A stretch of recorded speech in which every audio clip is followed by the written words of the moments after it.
आज हम आप लोगों को संक्रामक और असंक्रामक रोगों में अंतर बताएंगे, अर्थात differences between infectious and non infectious diseases, या इसी को दूसरे नाम से भी पूछा जाता है कि संचरणीय रोग और असंचरणीय रोग में क्या क्या अंतर हैं। तो किसी भी नाम से पूछा जाए एक ही चीज है, या अंग्रेजी में इसको कहते हैं communicable and non communicable diseases में डिफरेंस। तो पहला अंतर है ऐसे रोग जो एक व्यक्ति से दूसरे व्यक्ति में सीधे संचरित हो जाते हैं उन्हें संक्रामक रोग कहा जाता है। मतलब ऐसे रोग जो यदि किसी एक व्यक्ति में हैं और उस रोगी व्यक्ति के आसपास कोई स्वस्थ व्यक्ति है तो हवा के द्वारा, छींक के द्वारा, किसी न किसी माध्यम से वह रोग उस स्वस्थ व्यक्ति को भी हो जाता है। यानी ये रोग एक व्यक्ति से दूसरे व्यक्ति में फैल जाते हैं, उन्हें ही संक्रामक रोग कहा जाता है। जबकि असंक्रामक रोगों को देखा जाए तो ऐसे रोग जो एक व्यक्ति से दूसरे व्यक्ति में संचरित नहीं होते हैं उन्हें असंक्रामक रोग कहा जाता है। मतलब असंक्रामक रोग ऐसे रोग होते हैं जो रोगी व्यक्ति से किसी स्वस्थ व्यक्ति में प्रत्यक्ष या अप्रत्यक्ष रूप से संचरित नहीं होते हैं, नहीं जाते हैं। यानी ये रोग एक व्यक्ति से दूसरे व्यक्ति में नहीं फैलते हैं, उन्हें ही असंक्रामक रोग कहा जाता है, नॉन इन्फेक्टियस डिसीजेस कहा जाता है, नॉन कम्युनिकेबल डिसीजेस कहा जाता है। फिर दूसरा अंतर है संक्रामक रोग हमेशा किसी रोगजनक जीव के कारण उत्पन्न होते हैं। रोगजनक अथवा इसे पैथोजन अंग्रेजी में कहा जाता है। रोगजनक को क्या कहते हैं? पैथोजन कहते हैं। तो ये क्या होता है, यानी रोगजनक अथवा पैथोजन किसे कहते हैं? तो रोग उत्पन्न करने वाले जीवों को रोगजनक जीव कहा जाता है। मतलब ऐसे जीव जो रोग पैदा करते हैं उन्हें ही रोगजनक जीव अथवा पैथोजन कहा जाता है, या रोगो उत्पादक जीव भी इन्हीं को कहा जाता है।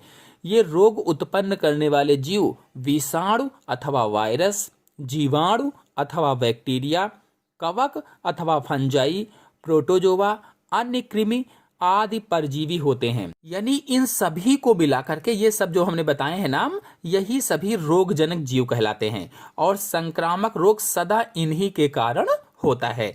जबकि जो असंक्रामक रोग होते हैं, असंक्रामक रोग रोगजनक जीव से नहीं होते हैं या पैथोजेंस के कारण ये असंक्रामक रोग नहीं होते हैं। ऐसे रोगों के कारण कोई सूक्ष्म जीव नहीं होते हैं। यानी असंक्रामक जो रोग होते हैं इनका कारण सूक्ष्म जीव नहीं होते हैं, बल्कि असंक्रामक रोग किसी व्यक्ति में कई कारणों से उत्पन्न होते हैं, कई रीजन्स से उत्पन्न होते हैं या कई कारणों से हो जाते हैं। जैसे कुपोषण से हो जाते हैं, हानिकारक पदार्थों के सेवन से हो जाते हैं, शरीर में हार्मोन्स की कमी अगर हो गई है तो हो जाते हैं, हार्मोन्स की अगर अधिकता हो गई है तो हो जाते हैं, और आनुवांशिक विकृतियां जो हो जाती हैं उनसे भी ये रोग उत्पन्न हो जाते हैं जो असंक्रामक रोग होते हैं। मतलब असंक्रामक रोगों का कारण कोई भी सूक्ष्म जीव नहीं होता है, कोई भी पैथोजेंस नहीं होता है, कोई भी रोगोत्पादक नहीं होता है, बल्कि इनमें से जो मैंने कारण बताए, चाहे वो कुपोषण से हो, चाहे वो हार्मोन्स की अधिकता से हो, कमी से हो, इनमें से कोई कारण हो सकता है असंक्रामक रोग होने का। फिर नेक्स्ट है कुछ प्रमुख संक्रामक रोग जैसे जुकाम, खसरा, रेबीज, पोलियो, चेचक, डेंगू, हैजा, काली खांसी, मलेरिया, पेचिस, रिंगवर्म जिसको दाद कहा जाता है, क्षय रोग जिसको टीबी कहते हैं, फ्लू, इन्फ्लुएंजा, यौन रोग, एड्स आदि हैं।